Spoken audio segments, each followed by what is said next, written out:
All right. Well, hey, everyone. Welcome to another episode of the Heromakers Podcast. It's great to have you guys with us again.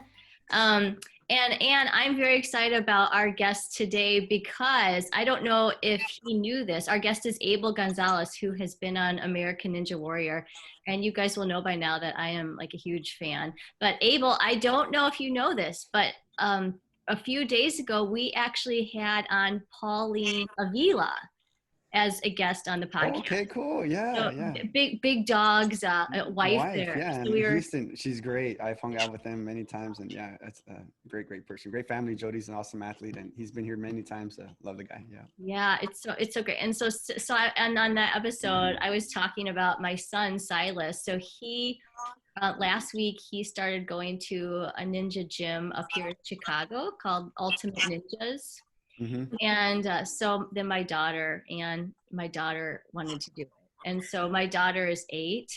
And so Abel, so she just went yesterday for the first time. And she did the 10-foot warped wall. Wow, 8 years old, 10-foot wall. Like jumping up and down. But then she was looking at the 14-foot warped wall and just saying, how did they get up there every single time? Yeah, it's a big difference. Yeah, from 10 to 14, but she'll get it. Oh my goodness. So we'll talk about that. But this podcast really isn't about just Ninja Warriors. It's part of it, but it's also that Abel, we had read a little bit about your story. And so when you were on a couple weeks ago, they had a little bit about your story, but then I dug a little bit deeper and I wanted to have you on just because you have a very interesting background where you've overcome some challenges. And so welcome to the podcast. Yes, thanks for having me. And nice to meet you, Laurie. Appreciate that. Yeah, you too. Yeah. And if you guys can see Abel, he is in his gym. So for those of you who watch on YouTube, you guys can see, like, it's pretty inspiring just being in those facilities, I think. So Abel, tell us a little bit about yourself, where you grew up, and you're in Texas now. So how you got to Texas?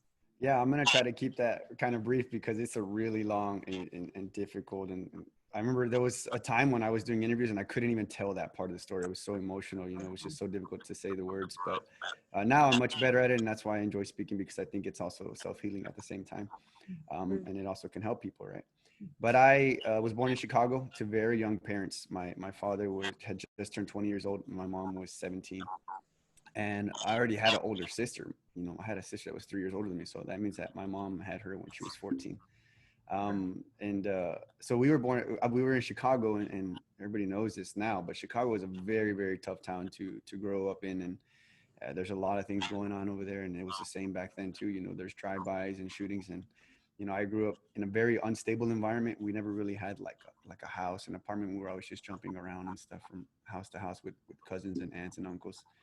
And then at one point when I was 10, this was kind of like the bottom of it is that my mom and my dad, they had a little tire shop where they sold tires, used tires and new tires in the world's the largest outdoor flea market in the whole world. It was called Maxwell Street.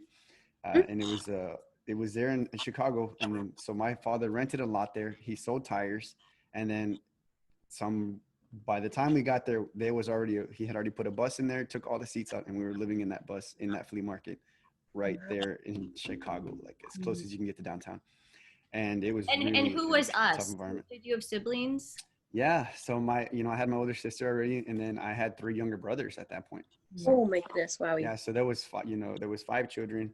And then my dad and my mom, we were living in that school bus where they had taken all the seats out, and that's where we lived. And that place it's a tough place. There's a lot of crime there. There's theft and drugs. And we were, we lived off of the money that my father made at that flea market, and that was it. That's what he did as a young entrepreneur. But he was an abusive alcoholic. My mom couldn't put up with it anymore. And he was, and I talk about this and I learned about all this, but he was very insecure. He was a big, strong guy that could have done almost anything athletically with his life. And that was really surprising. In my mind, in my perspective, and looking back at it, he literally had the choice to be like a professional football player, basketball player, or baseball player. He was such a big guy, so strong, so naturally athletic, talented, but he didn't have a patience, and he didn't have a respect for authority. So he dropped out. He dropped out of school, dropped out of sports. but he was just insanely talented. It was really ridiculous. And my mom and strong, so he was intimidating and stuff, but he was abusive to my mom. And then just one day she was like, that's it, you know, I'm not going to put up with this anymore. And she decided to divorce him. And once she did that, you know, how it was just a complete destruction of himself and the family. Mm. But yeah, Thanks for sharing that's that. how I got here. Yeah, I'll tell you that. From there, I'll transition into that. I just want to say, I just want to say thank you for honestly sharing that, because as you said, it is a healing process when you actually speak that out. So you could either like shed tears of brokenness or shed tears of healing that brings you together. And so I just want to say thanks. And I really hope, and I'm grateful honestly for your story, because we were just talking to somebody else on the another podcast who was talking about homelessness and how complex of an issue that is, and how some people are couch surfing, you know what I mean, going from families to family, and the reasons why. And one of the reasons was like just violence in the home, domestic violence, and also, you know, so and that it affects the children. Oh my gosh, it's a very traumatic event. No matter how old you are, you know, I would say if your parents are going to get divorced and you're probably maybe after your mid-20s, it's not going to affect you as much as it would normally. But anybody that's under that, you know, it's going to affect them in some way, because it's just a traumatic thing to go from your entire life, you've known this foundation of these two individuals that were helping you become who you are. And then all of a sudden that is just broken in half. So it affects you. It's very traumatic. There's a lot of science behind the trauma, how divorce is probably the second most traumatic event that you can go through other than actual physical abuse. And in that household, we went through both. You know, my father was abusive to me after that, you know, because my mom wasn't around anymore. But that happened when I was 10 years old. You know, I had younger brothers, and I always saw myself as a big brother that was going to take care of his younger brothers. You know, I had always thought of myself as that, and I don't know where that came from. I don't see it very often now in a lot of kids, but I was very protective, and I was going to make sure that they were going to be okay. But when that happened, when they got divorced, this is where a lot of like these jumping around and this being very unstable, having an unstable childhood. But my mom at that moment made a decision. It's a very interesting decision that she made. There was my older sister, right? And there was 4 boys, and I'm the oldest boy. I like to do this because it kind of shows you what happens. But from the 2 boys, she decided that she wasn't going to be able to take care of the 2 older boys. And she said that she was only going to take care of the 2 younger boys, who were probably like just getting out of Pampers. You know, they were young. They were, you know, 5 and 6 and stuff. And so the 2, me and my other brother, Matthew, who was 1 year younger than me, so he's 9 and I'm 10, she literally just ghosts us. We no longer exist. So she takes my older sister, and she did that for a reason. My older sister has a different father. So she took my older sister and the 2 younger brothers, and she moved out, and she moved into one of her sister's house, and she left me and Matthew there with my dad, you know. And so my dad wakes up the next morning hungover and upset that my mom is gone. And he's like, well, where did she go? I was like, she just left. She just told us she was going to leave, and she didn't tell us when she was coming back. And he knew then that was it. Like that, he just knew it. So he just went into this rampage of drugs and violence and went after her and did all things. A very, very traumatic thing that happened. Even SWAT was involved. Like it was really bad.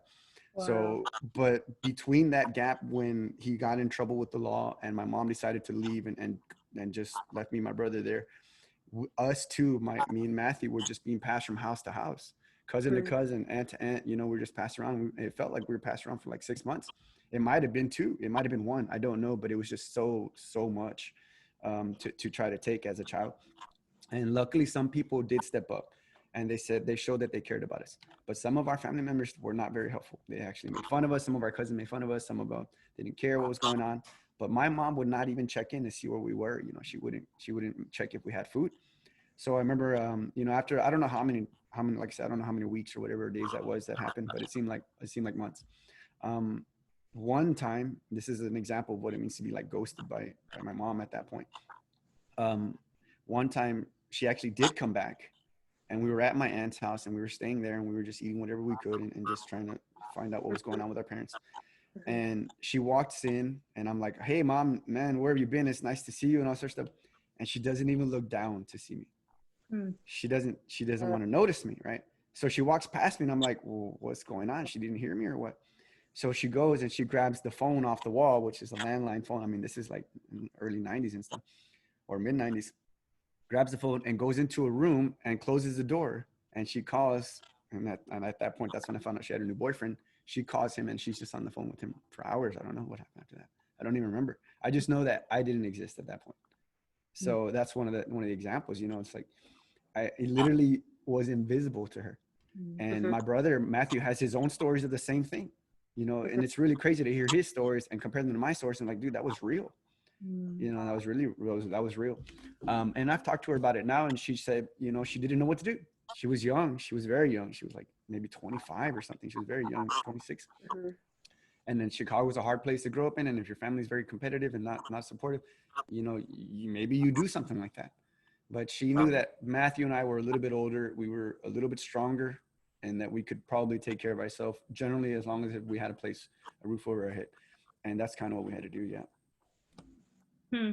So Abel, did that make you more aware? Like, as you reflect back now on that, did that make you more aware of other kids who might be coming from broken homes, or who have like risk factors of abuse or neglect? Or Yeah, I have a very I used to think that this story was a dream. I used to think that it was, but it is real. And I remember my friend, but it is very common and it's very tough, and especially in Chicago.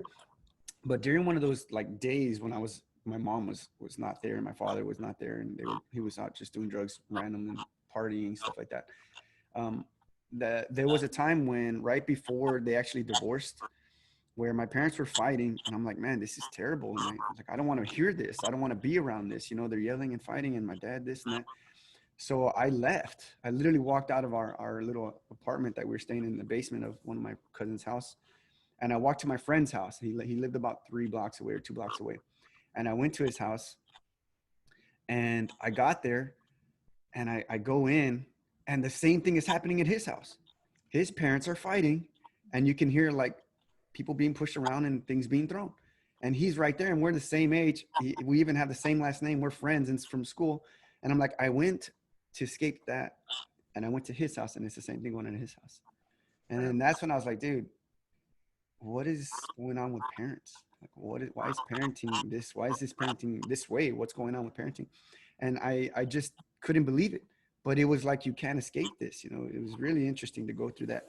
I look back at it now, and sometimes it just feels like a dream. It feels like it wasn't real, you know. But yeah, I remember my friend, you know, we used to watch Power Rangers together and stuff like that. And it was just very interesting to see that. Looking back at all these experiences now as an adult, that's, you know, almost 40 years old, you know, I see why those things happen. I know why this happened. And they affected me differently when I was 15 and 20, when they do the way they do now. And I see them from a much bigger picture, looking down at those times. You know? That's an incredible lesson to learn when you're a kid, you know, because you think, well, I'm going to go somewhere where I'm going to be safe, which is completely normal. You just want to be safe. You want to be. And so then you think, oh, my friend, his family, I'll be safe there. But then, like, I think what you're saying is that we just don't know. But I feel like what you're doing and what you're modeling is that we need to speak it out so that people realize it's actually a reality in way more people's lives than we think. And so, yeah, in order to like come around as a community and provide the support that people need. Yeah, you know, I was thinking about it. It's like how it's really hard to change an adult's perspective. It's really hard to get them to see things in a different way or a different light, especially after they've gone through so many experiences. You know, so it's like, how do you solve this issue? How do you go after these difficult times with children because of their parents? Right, the parents is the issue, but also their parents were an issue, and their parents were an issue. So this is something that's been gone down the line and being continued on in this way, which we don't want it to continue. I'm sure my father doesn't want me to be an abusive husband when I'm a husband. He doesn't want that. But why did he become that? You know, maybe he saw that. And I think about all the bad times that I had and everything, and that I went through with my parents. I was like, man, what did they go through? You know, because something happened to them. So I don't blame them. I don't take it personal. I mean, my father was he was abusive, physically abusive to me, verbally abusive to me, you know, and I'm like, I don't take it personal, because if he does that to me, somebody must have been doing that to him. And back then it could have been worse. Hmm. So I don't blame them. I don't blame the adults, but I do want adults to take responsibility for their actions, for their perspective, because that's the only way you're going to actually try to be a good parent and break that cycle. Hmm. You know, Abel, I think that's incredible. And I think what that demonstrates one of our hero traits, which is empathy.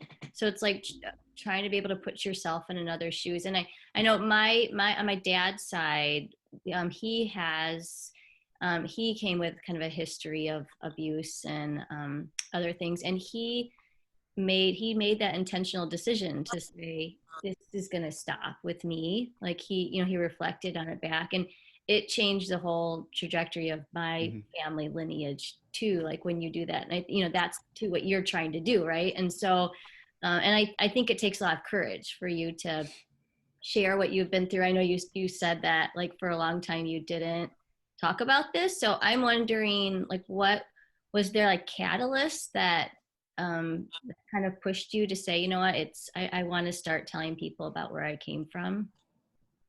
There was. I'm very fortunate. I'm the oldest boy of four, right, compared with my dad and his sons.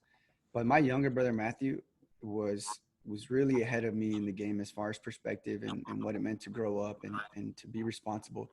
So me and him would have conversations. We're a lot closer because of the transition, right, between the two. Us two went through almost the same thing, and my other two brothers also went through.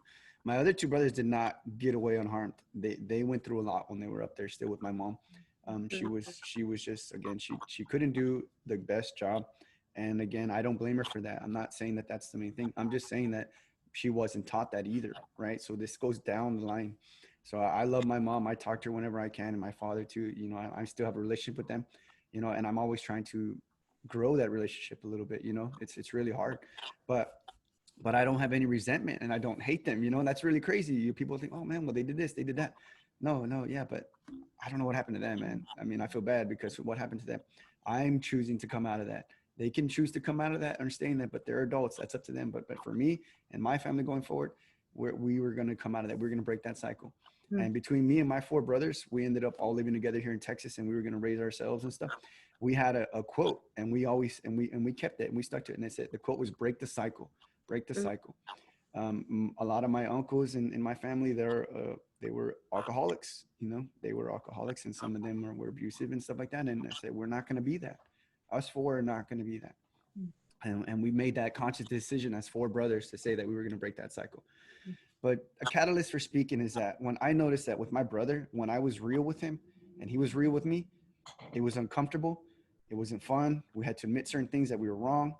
And when we left that, the next day or a couple of days later, there was a new piece. There was another level of, we're going to be okay.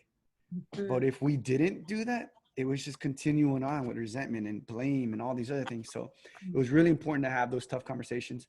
And there's a few quotes that I like, tough decisions, easy life, easy decisions, tough life. That's very simple. But if you're just going with the easy route, you're not going to really like what the results are. It's going to be tough. But if you make tough decisions, you're going to actually find peace a lot sooner. So why Texas? How did you go from Chicago to Texas? Yeah, so that's the continuing on, from what happened with my parents. My family in Texas, they heard about what had happened in Chicago. So my family's originally from Texas, both of my parents, but they went to Chicago to pursue life and business and things like that, and to be up there. My grandpa from my mom's side was up there, so he was selling tires, so they all decided to do that. So for that reason, my family was in Chicago, but they're originally from here, from South Texas. But half of them were here in Texas and half are in Chicago. When my family here in Texas found out, which is my dad's side, they said, that's not good. We want them. Send them over here. If no one's going to take care of them, send them over here. And they literally, I'm not sure if they made a deal or barter or paid, but they had one of my uncles pick us up and drive us over here to Texas. I was 10, Matthew was 9, and we came to Texas and we were by ourselves. No dad, no mom, no brothers, no sister. And we had to start life here. But we got here, and I tell people it was the greatest thing that ever happened. It's just bringing us to Texas. Our family was very loving. They were very supportive. We we're different. Matthew and I were different because we were raised in Chicago and they were raised here, but we just came in and they accepted us full on. They took over. My aunt like became my mom. My grandma became my mom. My uncle became my dad. Like they all came in to help us raise us, you know. So that helped me and Matthew. And we were here for quite a few years by ourselves without our family. Wow. So, okay, so you're down in Texas, and then what was it, 20 or 23 when you discovered you had rheumatoid arthritis on top of everything? What was that? What year? When was that? How old were you? So I started getting symptoms. That's why the story is like 20 or 23. Well, the symptoms started when I was 20. It was very, very distinctive. You know, I was wondering why I felt like this way or whatever, but I just thought it was general arthritis. I thought I was a very active kid. No matter what, I was always very active. I was always outside playing, just using it as a distraction, playing sports. And I remember people telling me like, "Hey man, you need to slow down. You need to take care of yourself, or you're gonna be really messed up. You know, by the time you're 40." And I was like, life went on for me. I tried to play football. I tried to graduate high school. I did all these things. You know, I was still very active in training and exercise. And I realized, you know, when I was 20, I'm like, well, man, I did do a lot of stuff. I was very rough. I went all out on everything. You know, instead of 20, I'm getting it at 40. I'm getting arthritis. All right, I'm just going to have to deal with it because at that moment, literally in my 20th year, I had just got legal custody of my two younger brothers. So, you know, this is a very popular story of mine, but the two older brothers, me and Matthew, we went to Chicago, or I went to Chicago and I just made a deal with Matthew and I told him, hey, I need your support. But we brought my younger brothers, Eddie and Jacob, from Chicago and moved them to Texas. We knew that was going to be probably one of the best things that we could do for them as far as their personal growth and their happiness, because they were very depressed in Chicago with my mom and her new family and stuff. You know, like my mom remarried and we have more brothers now. But she wasn't able to take care of them, you know, and I talked to her about it, and we had a tough conversation when I was 17 that I want to adopt them. I want to take them to Texas. I want them to be raised from now in Texas. They were probably like 10 and 11 at that point. And she said no, you know, she was right. She said, hey, you're not mature enough to take care of them. And I took that as a personal challenge. You know, I said, okay, fine. I'm going to prove to you that I'm mature enough and I'm going to take care of them, you know, and I'm going to ask you again. So it took me 3 years. I graduated high school, got a good job. I bought a car. I did all those things. And when I was 20, I asked her again if I could take my brothers to Texas to raise them there. And she said yes. So that's when we literally packed them up in a couple of weeks and we moved to Texas, all four of us. You know, and that was the first time we were all living together, you know, in a long time. That's a huge thing. I mean, a lot of people talk about that as a 20-year-old. My brother was 19. We both took this on together to raise them. We were going to be their parents, right? Because my parents couldn't do it. My father was still in limbo, alcoholic, drugs, in trouble, in and out of jail, you know, and he was around, but he was in and out of jail. We couldn't rely on him or even trust him with stuff, you know? So it was me and Matthew trying to take care of my two younger brothers, Eddie and Jacob. And we took on the responsibility when I was 20. And that's when I started getting symptoms. And I was like, well, looking back at it, maybe that was a traumatic event that triggered rheumatoid arthritis in me, you know, or maybe it was just all the things I did. But it was very interesting at that timing of when I started really getting symptoms of rheumatoid arthritis. But I had just got custody of my brothers, so I had to work. So with this pain that I was feeling in my knees and in my hands, all I did was like, look, I don't got time for this. I have to work. I have to support them. I just got them and I started taking painkillers every day and I covered it up. And then by the time 3 years into that, if you cover up rheumatoid arthritis for 3 years, you're going to start to see it attacking you, not just feel it. And then I've talked about this story quite a bit too. You know, I was back at home, you know, and I was putting some shorts on and I was going to go outside to do something, whether it was play or work outside or cut grass. But I put on my shorts and I went to tie my shoe and I got a glimpse of my knee, you know, without pants on and stuff. And I looked at my knee and I literally was like confused. I'm like, what is going on with my knee here? This is kind of weird. I was in shock. Also, I'm like, man, what's going on here? My knee, that's not my knee. I literally said, that's not my knee, to my right knee. And I panicked. So I looked at my left one right away and I'm like, what's going on? And I was like, I thought I was in a dream. And I'm like, what is going on? My knee looks really messed up. That's not the knee that I grew up with. That's not the knee that I used to play football with or lift weights with. And I was just so in shock. And that was it. Once I saw that physical damage, I made an appointment the next day and I went to the doctor the next day. And that was it. Yeah, I held off for 3 years, you know, and then when you see something like that, it snaps you back into reality. I had to go to the doctor. But you're clearly like physically able. Yeah, So I feel right? like that's why we're all able. That's why. Like oh, physically able. Anyway, so I just like, you're an overcomer. Like, and so I feel like all the things could have taken anybody else down, but I feel like you actually have, I don't know, maybe reformatted and to use that to face your fears or your challenges. Like, how did you recover, I think, emotionally, or how have you brought healing to yourself spiritually, emotionally, and then physically? Yeah, let me talk on how I got out of that. So just because that's really important, I think people always ask me like, man, how do you do this? How do you have rheumatoid arthritis, which is an incurable autoimmune disease, right? I'm gonna have it forever. I tell people I'm sick right now, but you can't tell, right? But I'm sick. I tell them that, and I tell them that to get their attention because they need to realize, look, I'm out there doing whatever I want. You know, I look at how strong I am, look at how athletic I am. I'm not worried about this and that. But how when I'm sick, right? And I tell them it's because first of all, I don't think I'm sick. I was never gonna accept that as that's it. So the doctor told me, and this is the way they told me, literally. They're like, hey, you have rheumatoid arthritis. There's not much we can do. This was a long time ago. You know, there wasn't medications for it yet. There was only like, I think they were like trying stuff out to see if it was going to help with rheumatoid arthritis. But there was nothing they could do for me. Literally said, look, there's nothing we can do for you. You have about 7 years of movement left. After that, you're going to need to replace your right knee and your right hip.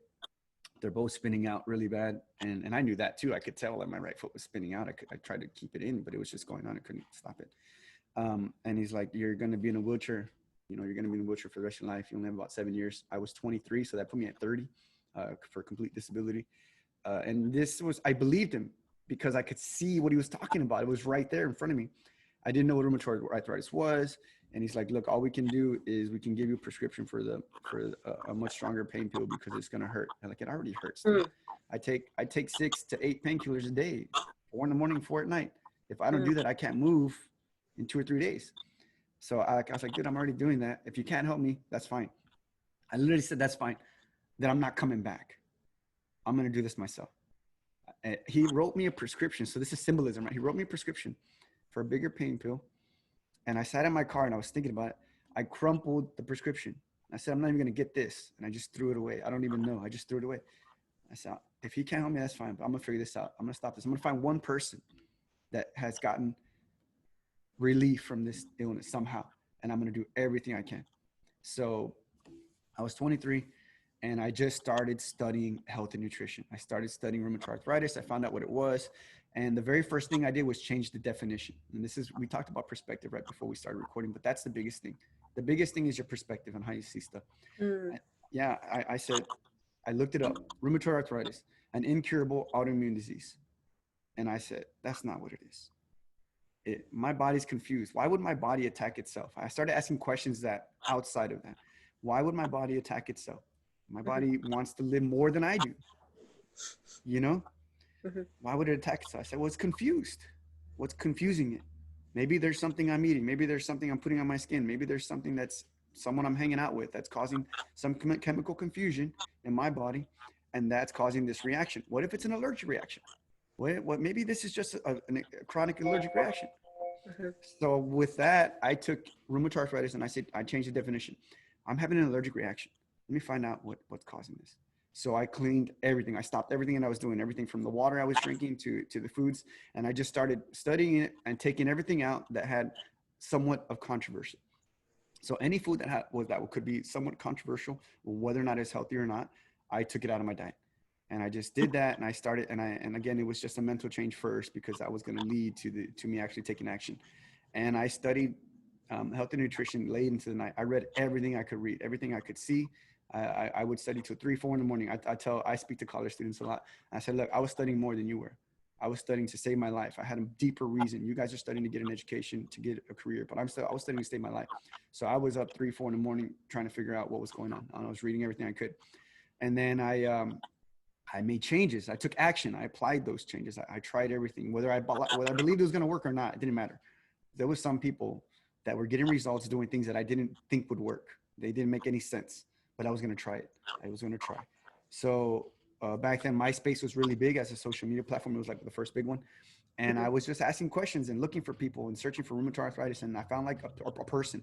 I found one person that said, hey, I used to have rheumatoid arthritis, but I control it with this. I reduced symptoms with this. This took my pain away. And I would just reach out to everybody I don't even know if anybody ever replied, but that was enough for me to say, hey, you can find a way. And that's what I did. I found a way.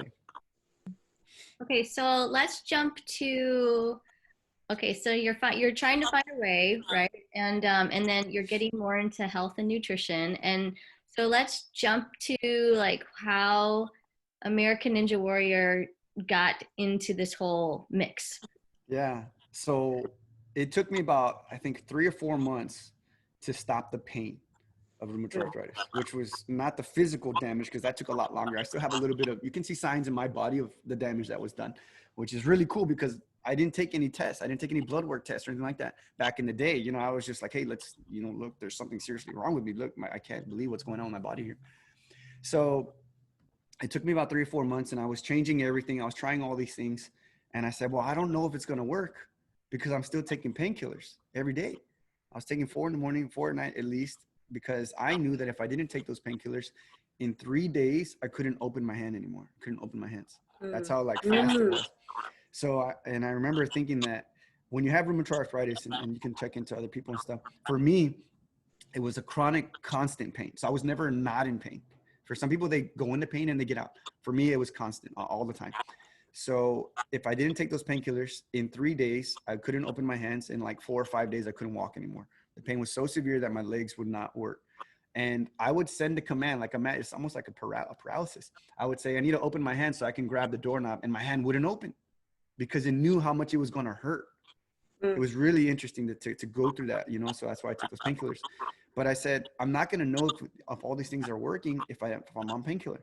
So I decided, okay, today's the day. No more painkillers. And I'll find out in 3 days if this is working. So I stopped taking the painkillers.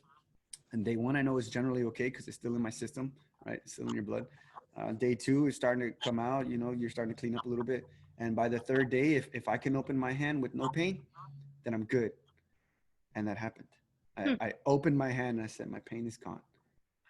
That's awesome. So from right there, like you talk about being set free, right? I literally set myself free. I felt like there was nothing I couldn't do. I was just told by doctors and everybody in the entire medical field that there's nothing that can be done, but I did it myself. Now there's nothing I can't do now. So I just took that and kept on running with it. I was like, dude, if I could do this, if I'm going to keep on reading, I'm going to keep on training, I'm going to keep on doing this, I'm going to take this as far as I can. And I did that. I was 23, going on 24. By the time I was in 25, I was in the best shape of my life, and I couldn't believe the things that I was doing. People would see me work out, and they would just turn their heads and be like, well, what is going on? I was 5'10", 160 pounds, 150 pounds. I was in crazy good shape, and I could carry more than most people. I was doing pull-ups with 6 pull-ups with 115 pounds on. Wow. And I was 150 pounds, and I was doing it with a whole other set of weight on top of me. So people couldn't believe it. And I was like, well, man, maybe I am strong. Maybe I am on another level. And then I was training. So how far can I take this? How strong can I get? How athletic can I get? And I started playing all of these sports. I was just on fire. And then one day I was 28 years old, 28. Yeah, just turned 28. And I'm looking at TV, and I see this guy on TV, an American Ninja Warrior on the show. And he's doing the cliffhanger on his fingertips, and he's beating this cliffhanger. And I'm like, that's impossible. How is that guy doing that? And I'm strong. And I thought I was strong. And I saw him, and he's a good friend of mine now. He's just my first inspiration to be a Ninja Warrior is Brian Arnold. And, you know, we're really good friends now. And I saw him, I was like, man, that's insane. That's impossible. But he's doing it. And I can do it too. And I went after it. I said, I'm 1 year. I'm going to apply in 1 year. I'm going to learn everything I can about this. I'm going to dive deep into it. I'm going to watch every video, read every article, and study all these people. And one day I'm going to go out there and try out. And I'm going to try out next year. And then that story is also crazy too, the whole trial process, because I didn't get picked. I wasn't selected for the show. They didn't call me or anything like that, even though I applied and sent in, you know, a really good video and all this other stuff. I thought I was going to get the call, and I didn't get the call. But I was 28, and I walked on when I was 29. So you're reminding me a little bit about like the Energizer Bunny, right? Or I guess a better way to say it would be like carpe diem, like where, you know, you seize the day, where you're like, I feel great, I'm gonna go out and live life. And boy, I mean, that's incredible, because how many of us sometimes just don't like we're just kind of like, oh, I'm tired, or we have our own excuses. But Yeah. how important it is to, I mean, you have overcome a lot. Like I think Anne was right. Like you are an overcomer. Okay, so Ninja Warriors, and you're awesome. And how many seasons have you been on Ninja Warriors? This is my 7th season. Yeah. 7 seasons. Yay! 7 years. Yeah. It's really hard just to do one attempt, and I've been on it now for 7 years. So, Oh my goodness. Okay, so now talk to us about. See, you're in this like super south town of Texas, right? Like almost on the border of Mexico. And the gyms, you were telling us before we started that the closest gym is like 3.5 hours away, right? Like a ninja training gym. Yeah. So you decide to open up your own gym. So talk to us about that, like that dream that you had, and then kind of how it got started. Yeah. So when I decided to try out for the show, I was gonna have to train on obstacles. I needed to know what that was like. And I'm like, when it comes to learning, I know how to learn things. I'm a very good learner. I feel like I can learn anything, even from a 6-year-old student. So I take in everything. I'm very observant, and I knew that I had to be around those obstacles, but the closest gym was 6 hours away. It was in Houston. So I went up there 2 times before I actually walked onto the stage in American Ninja Warrior. Wow. So yeah, that's why I was talking about my movement training. Movement training is just this training that's going to allow you to do anything you're physically capable of. So that confidence, right? That there's no doubt that I'm going to go out there and I'm going to mimic this movement. I'm going to do this. I'm going to do that, because I know my movement so well that I know how to just translate what you just did into my body and make it happen. So I know I needed that. I've been a big fan of that for a long time. And that's kind of the training that prepped me for a Ninja Warrior before I knew I was going to be a Ninja Warrior. But I had always wanted to open a gym. That was a goal of mine before, because I was into training and football. So I wanted a place to lift weights. That was mine. And I had made that commitment to open a gym a long time ago. I just didn't know at this point it was going to be a gym like this, an American Ninja Warrior gym. But that's what happened. And I wanted to train, and there was a lot of interest in it. People wanted to be Ninja Warriors. They wanted to train. Once I got on the show, I blew up. I was rookie. I'm pretty much rookie of the year. I had a historic season, one of the best rookies of all time. It was really insane how much I blew up instantly. And then people just started coming. And I'm like, man, well, I train over here at my friend's house. Let's train. We'll do this. All of a sudden, we had this outdoor gym that just blew up and became world famous. And that transition from the outdoor, a backyard course, to a business and indoor was something I wanted to do. I needed to make that happen to keep this thing going. And since then, I mean, we pre-COVID, we had full roster, and we had a 4-month waiting list to get a chance to try out our facility. Amazing. Yeah. Congrats. And also like, I'm obviously looking at your shirt too, which is #WeAreAllAble, which is amazing. So can you talk to us about that? Yeah, it's funny because I love my name. I mean, I think everybody really loves their name, but for me, my name's it's a word, right? It's not just a name. And for me, it's a funny story because I was talking to a girl I was like interested in and stuff, and she was being smart with me because my name's Abel, and she said, "So are you able?" We were in a conversation. She's trying to be smart with me. It's like, "Are you able?" It's like, "I'm very able. We are all able." And when I said that, she was like, "Hey, that was good. That was a nice line." I was like, "Oh, I'm gonna save that. Yeah, I'm gonna save that line." But from there, it really hit me. I was like, "Dude, what does it mean to say something like that?" And it's really easy. We were talking about it. I haven't even gone through half of the things that I've gone through in my life to get to where I am with you guys during this talk. Oh yeah. But that list is long. It's very long. But if I went every one of those things could have stopped me from being where I am today. But why didn't it stop me? Mm-hmm. If I was able to go through all those things and get here and do actually what I want to do with my life, this is what I wanted to do. Mm-hmm. Then why can't you? You could. I had it way worse than most people. I have students in here, they're 20 years old. They're 18. They're in the best shape of their life, right? Quote unquote. But they can't touch me on this stuff. And I'm the one that's 20 years older, and I'm the one that's sick. So you should be way better than me. And why not? You could be. Yo. #truth. We are all. Those of us who are like, just worried about the COVID-19 as far as like gaining 19 pounds. You're like, no. I worked harder than ever during this shutdown. I worked harder than ever, and I'm a high risk individual. Isn't that interesting? Yeah. I have a chronic illness. I have an autoimmune disease that's forever, and I worked harder than ever. My gym might have been shut down, but I didn't shut down. I was working and I finished my gym during that time. I used that time and it was really tough. COVID has hurt my business and it's hurt a lot of my students and a lot of families down here. And it's been really tough, but it's a pandemic.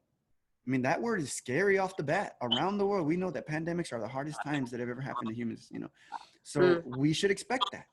Mm-hmm. And there's a few things that before you say anything, but there's a few things about hard times and problems. I expect problems. Mm-hmm. They're going to come. When I beat you, I'm going to be better. Come. Well, I think that acknowledges like reality.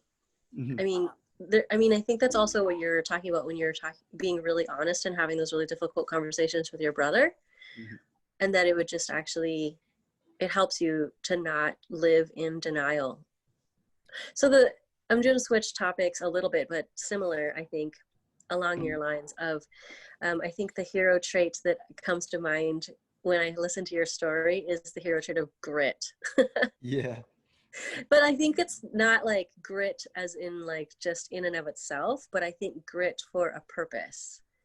You need purpose. Talk about that? Yeah. You won't have it. You won't have grit without purpose. Grit without purpose is more just it's more of an insecurity in my mind.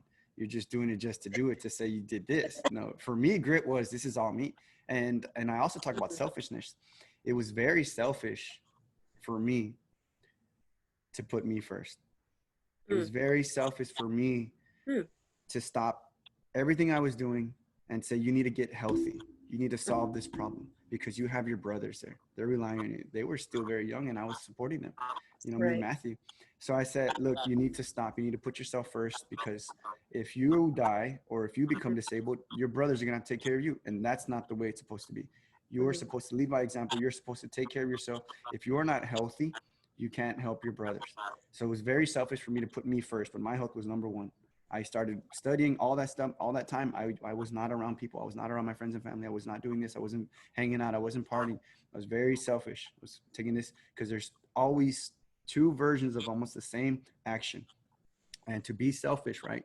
For me to take care of myself and put myself first allowed me to take care of everybody else. It allowed me to inspire millions of people around the country. If I didn't put myself first, I would be in a wheelchair right now and you all would not know who I am. Right. And you wouldn't be making the impact that you are on your family and also in your community with all the kids in your gym. Mm-hmm. It's really important to take care of yourself first, because in that you can either inspire without even trying. I didn't go to American Ninja Warrior to inspire millions around the world. I went over there because I knew I had an ability to do this, and I knew I wanted to do it for me so that I can take my athleticism. My entire life, I didn't tell you this in the beginning, but my entire life, I was raised to become a professional football player. My father instilled that in me. I mean, I could throw perfect spirals by the time I was 5-6 years old, and he was going to make me into one because he didn't do it when he could have done it. So in my mind, I was supposed to be a pro. But all those things, all those setbacks, all that stuff did not allow that to happen. And then I gave it up because I had to take care of my brothers. I wanted to take care of my brothers. I gave it up. I didn't even play football my senior year. I said, I'm going to take care of my brothers. I'm going to make it through high school. I'm going to graduate. I was the first person to graduate my family so that they could graduate. I knew if I didn't graduate, they weren't going to graduate. From then, all three of my brothers graduated, when no one else in my family did. So there's a selfishness in that, but that selfishness has a deeper impact because it shows you the big picture. If I didn't do that, everything would be completely different right now. And go ahead. Yeah, and I think that's one of the hero traits is actually intentionality. And so you have to know yourself and focus on yourself in order to be the best version of yourself, right? And to give the world what only you can give them. And so I just wonder. So we have to wrap up time here, but Abel, can you just give a word of encouragement for people who are going through really challenging times right now? I mean, I don't know, would you say you're on the other side of it, or do you still kind of daily, regularly kind of feel big emotions and I definitely think the perspective, right? The perspective of life. What is life? And I listen to a lot of Stoics. So I like that perspective and that deeper vision of what is life and your actions as an individual and who you are, Marcus Aurelius and things like that. And they talk about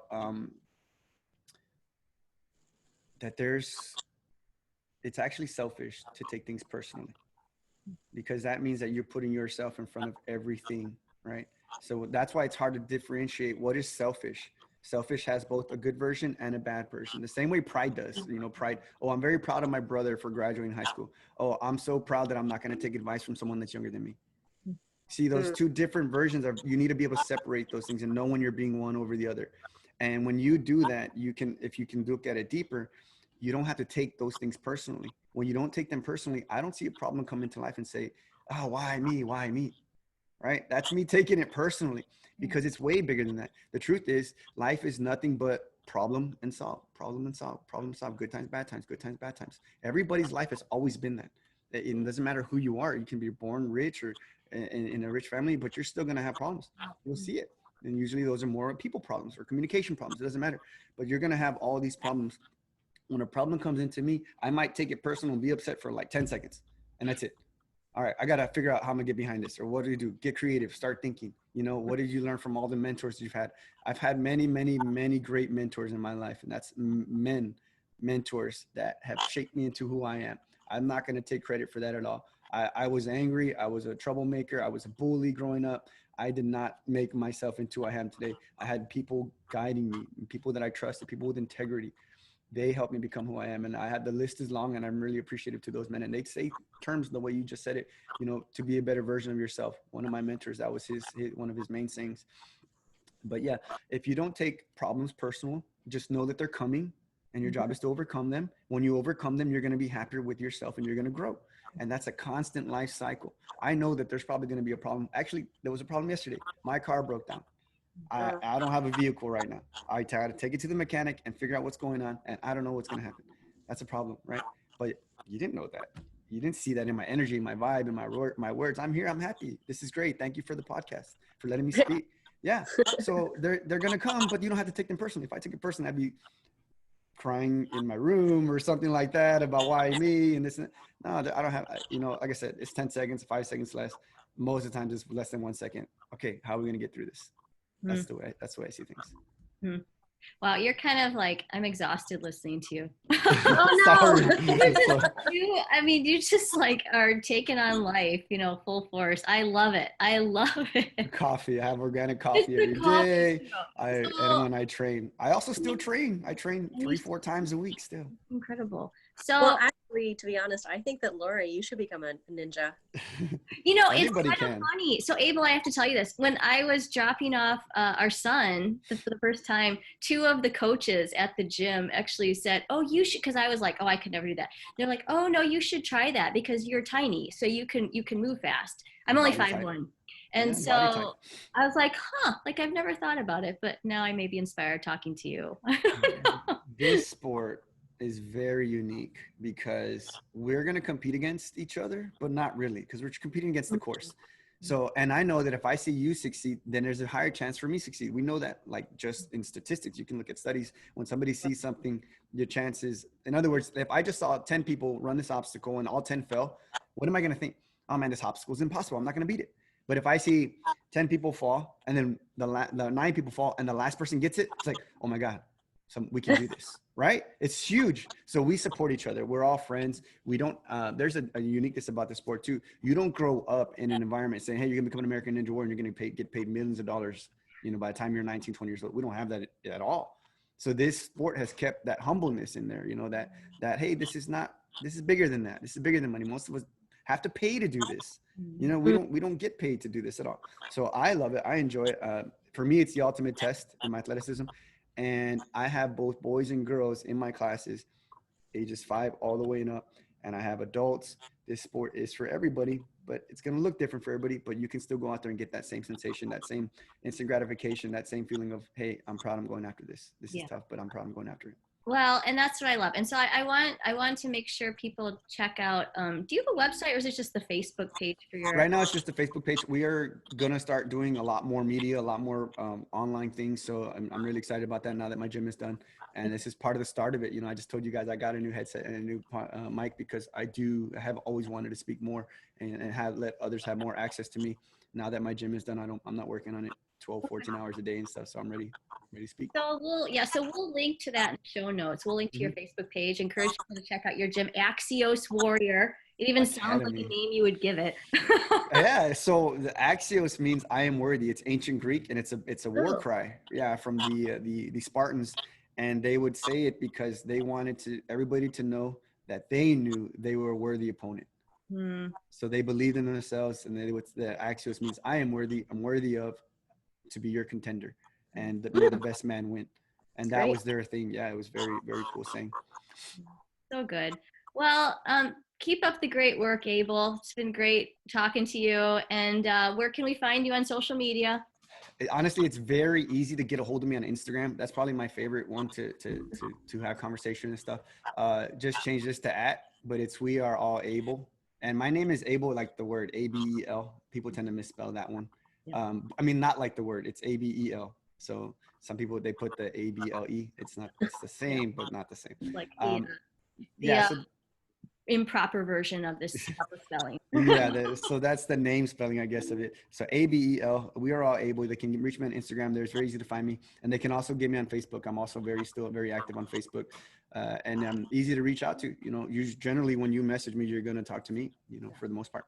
Yeah, which is how I got in touch with you. Yes. Mm-hmm. So, okay. Well, thanks, Abel. And thanks, Ann, for another great conversation. Yes, and thank you guys for listening. If you like this episode, then share it with other people, pass the word on, and then go and watch American Ninja Warrior next week. Are we going to see you on next week, Abel? I'll be on it in a couple of weeks. Yeah, I think we're in a transition period right now. So a couple of weeks. Well, I'm going to be cheering you on, so you better win. Oh, that's coming. Don't worry. That is coming. That win is coming. All right. Okay, we'll talk to you guys next time.